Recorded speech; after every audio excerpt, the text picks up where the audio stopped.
Hi everybody, and welcome to today's golf drills in the garden, except as you can see I'm not in the garden today. Just for one day I've had to come in for essential work at West Hill. I've had to do the HMRC PAYE payroll, so that's all done. So I thought I'd just come out and give you one bunker tip that you can go and think about. So one of the biggest things I find with bunkers is that people start to make all sorts of different alterations to their setup position and start to overcomplicate the whole shot. And they also think they've got to do something extra because they're hitting the sand rather than hitting the ball.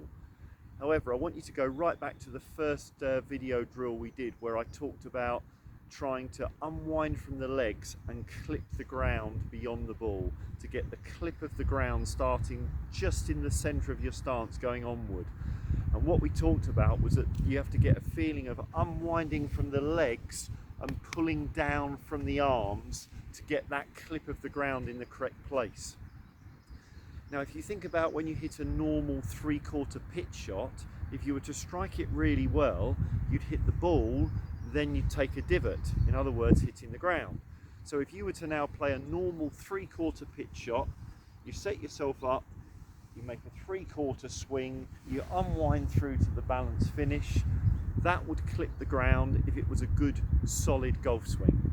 So this is all you've got to do in bunkers. If we were to draw a line in the sand, you want to be able to hit that line time after time by making a solid 3/4 swing, unwinding from the legs to the balance finish, and start your divot in effect on that line.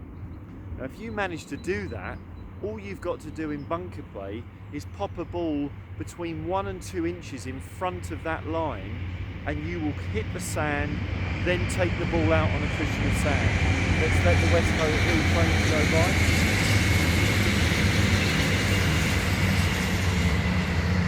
Okay, so if you're at home and you're practicing 3/4 pitching actions, you can just pick your line on your mat or on your grass at home, make 3/4 actions, swing through to the balance finish, and start to notice whether you're clipping that line.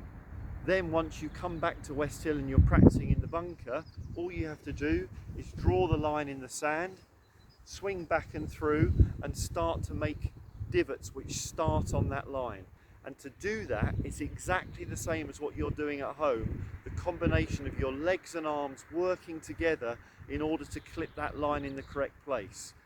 Now once you can do that and you can hit that line, you're going to pop the ball out on a cushion of sand every time, and it's going to be consistent because there's going to be the same amount of sand between club face and ball every single time. Then you can start looking at slight alterations as to how you might hit it a bit higher, a bit lower, and get more across the green, that type of thing.